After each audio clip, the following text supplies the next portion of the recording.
I'm doing all right. This makes me, I don't know, I feel nerves. I don't know how I feel about this. Yeah? Yeah. Hey, nerves are normal. It's all good. What do you feel the nerves about? Like, Well, I have not gone, I posted about Sunday, but I haven't really spoken about it since everything happened. And, I think in the grand scheme of things, it's not that big of a deal, but it was definitely, a vulnerable moment post Sunday service. And so I don't know, I just wanted to get on and kind of process about Sunday and the response and what I think, happened in that moment. yeah, I think it actually was a big deal. Not in a big deal in the sense of what people might think, some sort of, you know, hair malfunction. That's not a big deal at all. But I think what is a big deal is what God did, and honestly, what I believe that He was beginning to do to really change things and create a new normal. And I think I would love for us to talk about that, because for God to interrupt our regular scheduled programming in the way that God did, it's bigger than what we think. And I think that we have to be good stewards over really aiming to unpack the power of what happened. What y'all think? My. I have been, I think, mostly blown away. Like, I think in the moment, I'm like, I didn't have a choice. Like, I wasn't going to keep pulling on it over and over again. And I knew that what I was saying in the moment was more important. Like, it really did not matter to me. And I knew that, like, I was opening myself up for people making fun of me and it becoming like a meme and it going everywhere and people, seeing me differently. I don't think that I anticipated when I, took the wig off and kept on preaching that it was going to help as many people as it did. Like, it seems even crazy. You want to talk about God using the foolish things of the world. Like, the idea that someone taking their wig off while preaching ended up becoming something that helped people was like not in my calculations at all. Like, I calculated you're going to be made fun of. I calculated that, like, it's going to be a thing and people are going to have a judgment and, maybe they're going to think you were clowning. Like, I was prepared for all of those things, but I was not prepared for this idea that it was going to help people and that people were going to feel free and liberated and that it was going to take the message to another level. Like, I thought, I don't want this to take away from the message, because God really gave me a message that I felt was worthy of everyone hearing. And I'm like, Lord, I just don't want this to be a distraction from what you have me doing, and to think that it was just like on another level. Like, I know that was just a God. Yeah, there is preaching a message, and then there is becoming a message. You can't necessarily impart what you preach, but you can impart what you become. I can't. My children represent who I am, and I feel like what you did gave God permission and opportunity to do what God wanted to do, because God had a message that was beyond your message. And we were talking, and, like, honestly, yes, it helped people, absolutely. Yes, it freed people, absolutely. Yes, it demonstrated courage under fire and tenacity and grit like ain't nobody's business. Yet it demonstrated selflessness. But I really feel like an idol was confronted. And I felt like an image, an idol, a stronghold. There was a showdown between you and an idol and a stronghold that holds so many people down, men and women. in whatever form this idol expresses itself in. I feel like there was a showdown. You didn't know it. You just got thrown in the ring with the idol. And I'll tell you what I think the idol was. The idol was the idol of manufactured beauty. It was the idol, maybe two idols. I think it was two giants in the ring. Manufactured beauty, one. But then also the idol of perfectionism. Like it has to be perfect in order for me to be presentable and accept. And what does that look like in people's lives? Like it's an idol. It's an idol to feel like I'm not me if I have a malfunction, if I have a wardrobe malfunction or a hair malfunction or whatever. You broke an image, you broke an idol. And so it caused me to begin to think about like, wait, what does this mean for the culture? Like what does this mean for the world? Like we really have to, because God doesn't do nothing small. For God to interrupt that service, to step in, to take that service, which is literally the biggest church, the biggest Sunday morning service in the world, arguably. 90,000 people watching live. I think that video itself now is probably marching close to 1 million views, probably 700,000 views or whatever. Why did God do that? I think that an idol, that an image was taken down. Mm-hmm. What do you think? Yeah, I think that there's a level of liberation that took place in that moment that I didn't anticipate. It's not what I was preaching about, but I think it's what God destined. And I think that there is a need, I'm going to say for women, right? I can't speak for the male experience, but I think for women, I think that we do feel like in order for us to be seen as powerful, in order for us to be seen as someone who is taken seriously, there is a certain way that we need to present ourselves. There's a certain way that we need to speak. There's a certain way that we need to deliver. Even body image, we need to look away a certain way. Our clothes need to fit a certain way. In order for us to be taken seriously, we have to be the total package.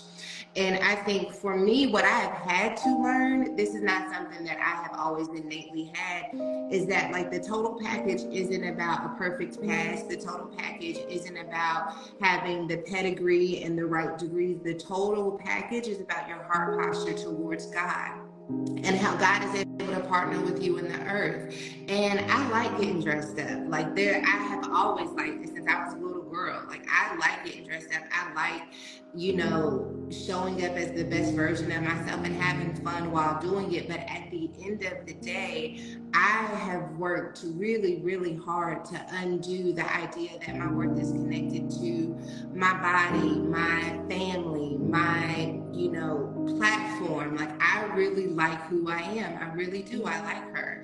And if my back is against the wall and all I got is me, I believe that what God can do in that moment is more powerful than anything that I can put on.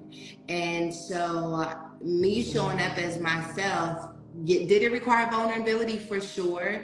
Did I have a vulnerability hangover afterwards as I was being tagged in pictures of me in my wig cap? For sure. But like when I go back to myself in that moment, I'm like, I don't care. Like I don't care about that. Like this is me. This is who I am.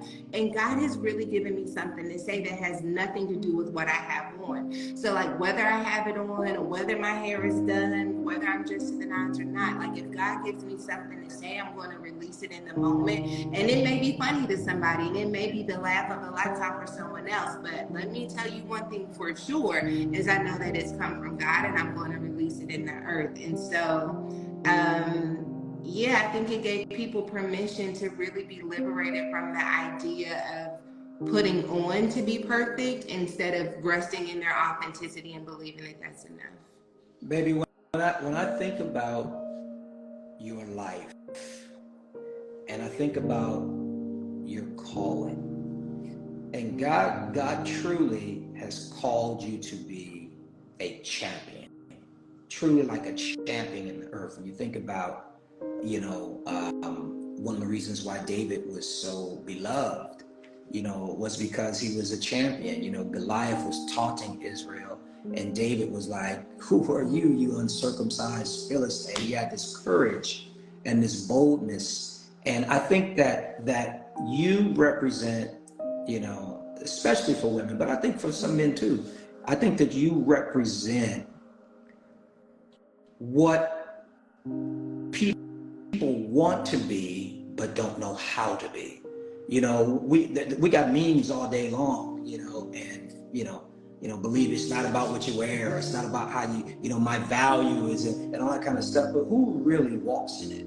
Like, who really, and not that it is wrong for anybody to struggle with walking in that and standing in that, but back to you, I feel like God has chosen you to be a champion, to show people how to win, to show people how to be bold and courageous. There were women taking off their wigs. Boom. If I was there, I probably would have ripped my shirt. Stuff like I shaved my head. I don't know. I would have done something, but you inspired. Watch this. The word encourage, to put courage in. And I think that you have an anointing, and it's just really you being who you are that literally puts courage in people. Because if we can break fear, I would imagine you shared this with me. I'm unqualified to talk about what a woman's greatest fear may or may not be. I'll admit that. But from conversations that we've had, one of a woman's fear, a woman who wears a wig, would be in a public speaking moment, or a very, on stage, winning a Grammy, whatever, some high profile moment, and their wig go off, where you face that giant straight up, which means that for some people, that's not their greatest fear anymore, because they saw you do it, you walk into it, you stand up to it, and you survived. And not only survived, but honestly have thrived as a result of it. And so I'm thankful for the gift that you are. I'm thankful that you are bold and courageous, because, and you know how I feel about the woman and her role in these end times. Like, we've got to get our sisters, our women, our mothers, our daughters, our grandmothers activated. And we can't be activated if we're fearful, if we don't believe in ourselves, if we don't believe in our worth and our value. So it just makes your role in the kingdom unprecedented. Don't get me going. We'll have to wait for Woman Evolve for the word that God has given to me for y'all women. It's real stuff. It should make me want to go give me a wig. Hey, in fact, I should get one of your wigs. That's how we should have started this. You should have had your cap on, and I should have had your wig on. I just want everyone to know too that I might take my shoes off while preaching. I do not plan on the wig coming off becoming a thing. So that every week, every week. I hope everyone sees the moment. I hope you save it and save for it, because I do not desire to have that become a part of the demonstration of the whole. Give us a little bit. Come on, baby. Give us a little bit right now. Give us a little forehead. We're good. We're good. No, I'm proud of you, baby. I'm so proud. Shout out to Sherry Shepherd. I think that she did a beautiful job covering it, using it. Look at that. So Sherry Shepherd was blessed by it. And she used her platform to liberate other people. She took it off like this thing. That's what I'm getting at. It has a ripple effect. It wasn't just a moment. Me and Charlamagne were texting about it last night. It wasn't just a moment. It's a movement. And it's not a movement to snatch a wig off. It's bigger than that. It's a movement of radical self-acceptance. Radical self-acceptance and being delivered from this mandatory, it has to look like this, it has to be like this, it always has to be like that. There's a deliverance taking place because it's a freaking distraction. Yes, look good. Yes, look amazing. Yes, spend time on that. But sometimes we're spending so much time on that and then thinking and meditating on that, we can't even walk fully in our calling. We can't even use that creative energy and that creative ability, that cognitive power to create something powerful in the earth, baby. I'm telling you, you started something, and the world's gonna be better as a result of it. Yeah, I mean, I didn't. God started something I didn't know. I wouldn't have, because I wouldn't. It's all him. It's all him. I would not have chosen it, but you know, I think the opportunity to demonstrate what it looks like to be the real deal, what it means like to really understand what priorities matter the most in a moment like that is something that I'm grateful to be a part of.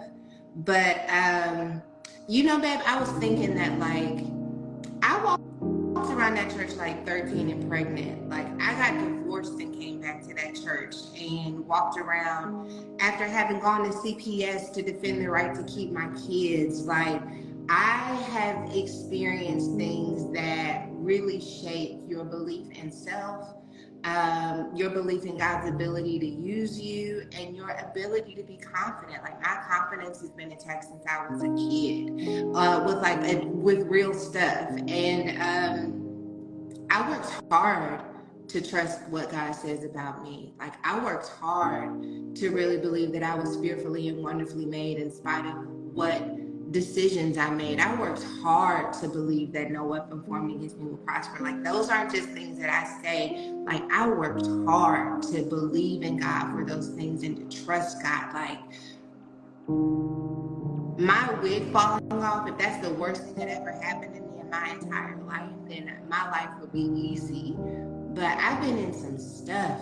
Like I've been in some real shake you to your core, sit in the corner, nobody wants to hear from you, you're nasty, you a hoe, like you can't do nothing for nobody, you don't have anything to say. Like I worked hard to reclaim my identity in God. I worked hard for that. And for my back to be against the wall and to think that a wig was going to keep me from owning what I preach about, from owning the work that I've done, like to think that that was going to be the thing that broke me, like that's crazy. Like, do you know how much stuff tried to really break me? Like for real, like blow your brains out, break you, and to think that it was going to come down to a wig? Like, no, sir. Absolutely not. Absolutely not.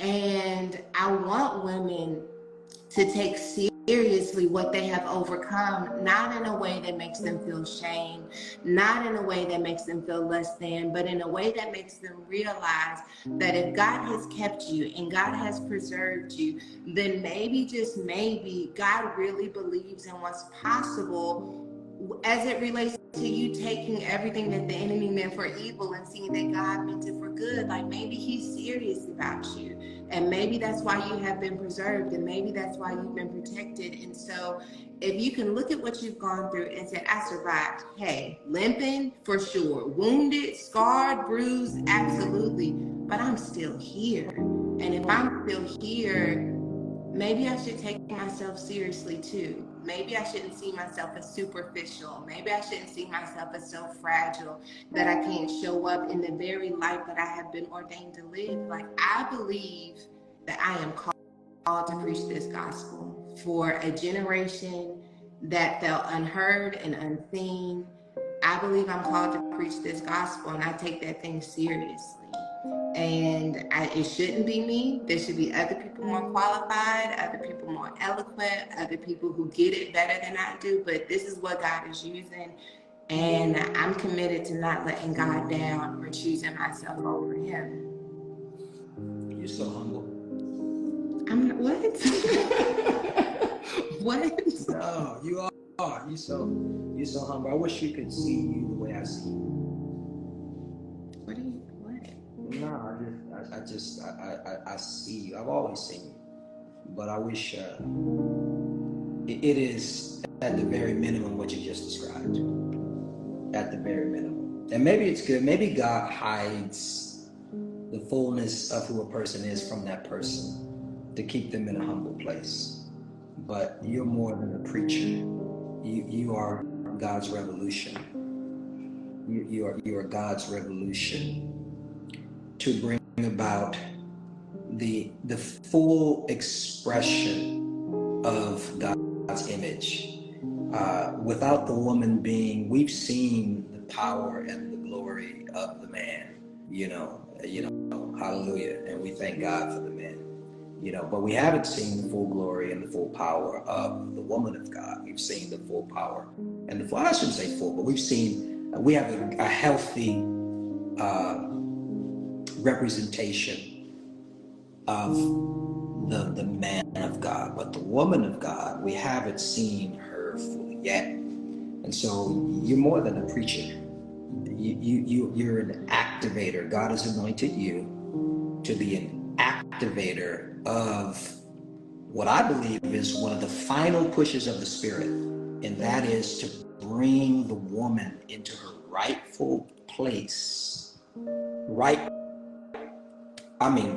place in the kingdom. And so it is going to be hard, and the devil's going to throw everything at you. But what can the devil do with someone who will take everything he throws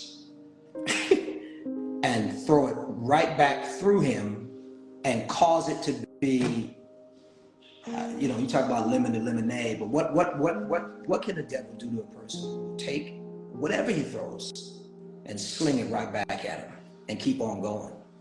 You're a force, baby, and I'm proud of you, and I'm praying for you. And I think that, you look at these comments in here, you know what I mean? Like it's true. So, I'm not going to just let you be a preacher. We thank God for every preacher, but I'm not covering just a preacher. I'm covering a movement, and I'm proud of you. And you keep showing up. You keep showing up. You keep standing up to whatever's thrown your way. And I'm a fool with you the long way forever. You better. Yeah. You really don't have a choice because I'm crazy. Because you are crazy. Is that a threat? Without a doubt. Record it. Show it in court, officer. Show it in court. You crazy. I don't know. I just I want women to trust what they have on the inside. And yeah. Delegation crazy. They crazy. They about as crazy. I know. I already told them something happened to me. They already need to know. It ain't no love for you after I'm gone. Just so you know. They already know. But I do want to thank everybody I see y'all. I've read a lot of the comments. I've screenshot a lot of them. Definitely had that vulnerability hangover where I opened my mentions and just saw me in the wig hat and was like, oh, really? What just happened? But then I just remembered who I was in the moment, was like, forget it, let it go. But so many testimonies, so many people who were touched and blessed by that moment, which it just sounds crazy to me that God used that moment and is using that moment the way that He's used it. But I'm grateful for your love, your support, for those of you throwing wigs off with me, leaving comments and choosing to be fearless as you go into your lives. Trust what you carry. Trust what you carry. And if you can dress it up, dress it up. But if you're not able to dress it up and all you got is what you carry, trust that it's enough. More than enough. Somebody said I took my wig off and tagged you in it. Sherry Shepherd, thank you. Thank you for using your platform to show solidarity in what was a really vulnerable moment, potentially embarrassing if I did not have the revelation that I had about it. But I appreciate the sisterhood that has been activated. It does make me excited about Woman Evolve because, I'm a sucker for when women come together and decide to not be defined by who they've been or what they have, but rather what's inside of them. So I'm excited about that. But I do want to thank you guys fighting for me in the comments and going off on folks and pointing people back to the message.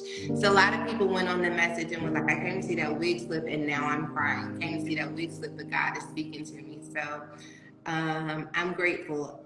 If this proves nothing else at all, I will just say this, and then I'm out of here. I will say this.